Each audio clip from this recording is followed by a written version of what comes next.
So, I mean, some advice then, I suppose, for people that are in that situation where they can't switch off. Do you think that like that's a great option on a phone now to have the do not disturb? Do you think people should be implementing that? 100%. Yeah, because it's even an element of you might not be working, but you're on Instagram, and you're scrolling and you're not concentrating on the person, on your family, on your kids. I did a post, I don't know, a week ago, and it spoke about how you're addicted to your phone and you're addicted to the chaos. Yeah. And something I do, and I'm actually doing it this weekend. So by the time this airs, I would have just come back. I go to the bush. And the reason why I go to the bush, one, it's nice to be, I like nature. Yeah, it's good. That's nice. But I reckon the best thing about it, I reckon the best thing about it is the no reception. Like, I think that is, like, time away from your phone might be the new holiday. I have a really negative association to my phone. Like, bad. Yes, I've noticed. It fucking annoys me, man. I get happy when I have no notifications. Yeah, I get irritated as well when I get too many. Like, I'll often put my phone on silent because it'll keep ringing, it keeps pinging, whatever it is. So that does annoy me. So I often have my phone on silent. But even like my phone's on do not disturb. Yeah. And then even the constant, like, I'll check it, and then it's like you check it and there's like 10 things, and you're like, just leave me alone. like, oh God. Yeah, it has become that. I think there's a level of anxiety that comes with the phone now, and people needing to be like becoming that dependent on the device and knowing that there are things there that you have to action or you have to read, and that's what it's programmed to do. That's what it is. Like there was a guy, I was listening to a podcast the other day, but I think they were talking about apps, and they're like, what if we showed people how many emails they had waiting for them, right? And it was like that simple idea of having that red dot that has 200 or 15 or whatever it might be, and the psychological control that has on the person to go, oh, fuck, I've got 20 emails, I better click on it. I've got this many, I've got to click on it. Oh, I've got 10 notifications. How many emails do you have in your inbox right now? Unread? Yeah. Right this second, maybe 10. And you just live with that? No, my emails are cleared. Like by the time I leave the office, I don't have any unread emails. That might be because, I might have a couple that I want to action in the morning, so I'll leave them purposely as unread or flag them. But generally speaking, I've got no emails when I leave the office. But when I get to the office the next morning, there's 30 waiting for me. If I left we went on a Builder Summit tour the other day. There was 2 days I didn't look at emails. I had like 130. That's wild. Yeah, I get heaps. But like there's a lot of stuff I'm CC'd into as well. So I've got to train my team, and I have in the past, but it seems to always creep back where they'll CC me in something. Like I don't need to know,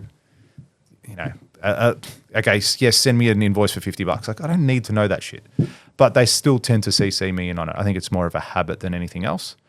But yeah, lots of things going on. And that happens when you have multiple projects and, 30, 40, 50 trades per project, and you're kind of in the loop of most things. That's why it blows up.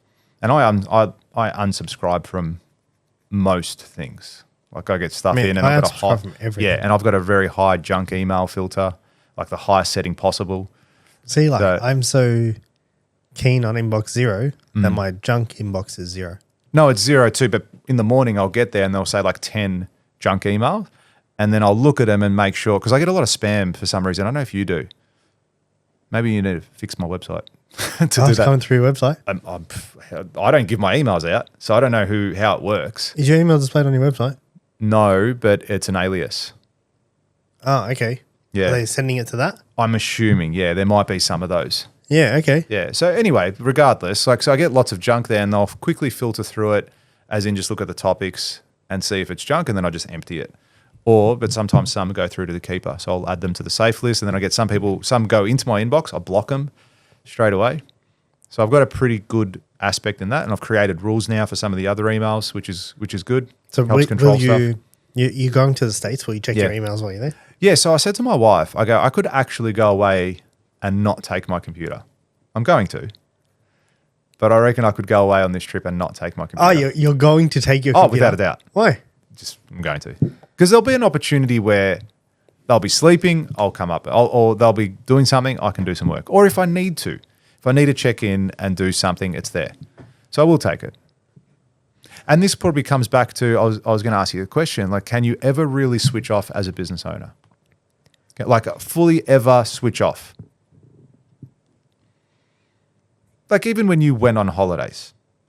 Me? Okay, well, when we went to Vegas earlier in the year, like, you had your laptop there. You couldn't just go, nah, fuck it, I'm not going to do any work. I was working full time. Yeah, that's what I mean. Yeah. So can you ever really switch off? Can I? Yeah, look, I think you have to have a mature business. Yes, I agree with that. I think you have to have people in your team who... I was having this conversation with someone today, and I was like, you know what the hardest thing... And I saw Hormozy talking about it the other day, and it's like the hardest thing is getting the people who are good enough. Without a doubt. Without a doubt. Do you know what I mean? Like, that's the difficult aspect. Not holding them to... Like, holding them to a high standard's hard. Doing all that other stuff's hard. Cultures are hard. Business is hard. Sales is hard. Training is hard. Marketing is hard. But, like, acquiring the people who are better than you and convincing them to come work for you, that's fucking hard. Yep. And even, like, think about it from an ego aspect. It's like two hards. One, can I hire someone who's better than me? And two, I'm the best. Want something done right. Yeah, I'm the best, or fuck that guy. But, like, you know what I mean? It's like they won't work for me, and I'm better than them kind of both sides. You have to do. I think ultimately you're going to need to attract people that are better than you. If you want that real high, like that level of success, you have to. I mean, Elon says it. I'm sure other people have said it too. Like, I never went to Harvard, but the people that work for me did. Yeah, but it's hard when, like, people like that, like, he's a phenom. He's not. I used to have an old business partner who was very successful. He said the same thing, similar lines, and I heard it from him first. He goes, I'm a C grade student that employs A grades. Like, he goes, I was never top of my class. I was never that. I dropped out in year 10, and he's worth hundreds of millions of dollars. And he said the same thing. He goes, but I employ the best people. And I think that's really important. And that's where your ego, I think it almost feeds their ego as well when it gets to that level. It's like, no, I employ the best people. I'm not the smartest. You do that. I'm not going to do that. That's why I employ you for. Again, that's a different level of business maturity. That's right. And that's what it is. Yeah, it's the maturity level. Yeah. But most small businesses in this country, no matter what industry you're in, if you're the owner, they're either not mature, as in the business isn't mature, or they never learn the skills that they need to become mature. So they just keep doing the same thing every single day, learning through their mistakes. And until something hurts enough, they probably don't go down that path and go, all right, let's go. I was talking to a client about that, something similar today, where he's like, a builder called him. So they're in the construction space, and he goes, a builder called him and said, hey, can we get you guys on site next Tuesday or something like that? Yeah. And he's like, have you called the office? And he's like, nah, aren't you the boss? He's like, aren't you the owner? And he goes, I'm the owner. He's like, yeah. He's like, so can't you sort it out? He's like, nah, call the office. Yeah. I don't know what the fuck's going on. Yeah. Go speak to ops. Yeah. They need to sort it out. I don't know. Heck, he's like, can't you just sort it out? He's like, nah. He's like, it's not how this fucking works. Yeah. Do you know what I mean? And it's like, you want to get to that. You need to be at that point. I couldn't agree more. I do that now. I get people calling me and they'll say, oh, when do you want delivery? I'm like, what are you talking about? It's like, oh, when do you want this? Or, when do you want to, have you spoken to Nick? Have you spoken to Angela? Like, have you spoken to the guys on site? And it's like, no, well then fucking call them. And even like I had someone call the office up the other day and they're like, has this invoice been paid? And no, they called my mobile and they're like, oh, just following up on this invoice. I go, okay, have you called accounts? And she's like, no. I said, well, call accounts. She goes, well, can't you check? Same thing, can't you check? And yes, I could have. But I don't want to train them to just every time something is not right, they just call me. Yeah. Oh, no, I can't. Yeah. No, I I literally can't. That's not my... That's right. And all I told her, I just said, just that. Either call the office or send them an email. And then if it's that way inclined, I'll just say, look, I'm not in the office or I'm in a meeting. I can't look at it. So sort it out with them. And then, one of the good things I did as well this is, my inbox would blow up here because we used to get like a huge influx of invoices coming in. Every month we'll process 100, 200 invoices. So rather than... It's a job. Oh, it's the fucking job. It's a role. Like someone needs to be doing it.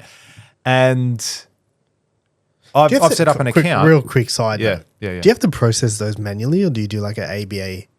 Oh, no way. ABA, 100%. Have to. Yeah, because imagine sitting there paying every... And that's why we do, pay that person. Going a bit sideways, but that's why we do payment terms as well. So we'll pay everyone at the end of the month, not when their invoice date says. And you often get people saying, oh, this invoice is late. I said, well, when is it? When did you invoice? Oh, the 15th of January. I said, well, it's not due till the end of Feb. Like, that's the process. You would have been communicated that before you started the job. That's how we do it, because in that way, it's one day we do a pay run, not 13 days of the month that we do pay runs. And what was I getting at? Oh, so we used to have, people would used to email me, Simon, Angelo, Nick, like they used to send the invoices directly to the person. And then we just streamlined it and said, no, every single invoice has to go to accounts. It has to go there. If it doesn't go there, it doesn't get processed. We put it in contracts. We just communicate it at the beginning. And now everyone knows. So rather than sending it to me, and I just say, if it doesn't get sent to straight to accounts, it doesn't get processed. I'll just delete. As soon as I see invoice in my inbox, I delete it. I'm not going to look at it. When I say that, I also will look at it and say, have they CC'd accounts? And then I'll train, hey, make sure all future invoices go here because they won't get processed if they go to the employee or to myself. So that was good to have that central area to go there and everyone to do that and saved a bit of time and just streamlined the process. But yeah, that comes with maturity. At the beginning, when I first started my business, everyone would send me the invoice. I didn't even have an accounts email. So everything would come to me and I'm like, okay, cool, print it, go. Print it, go. Didn't even have an email. Yeah, it was Pascon. Payable. It was Pascon at gmail.com. If you like that clip and you want to watch another one, click just over here. And if you want to watch the full episode, click just over here. Don't forget to subscribe to the channel and thanks for watching.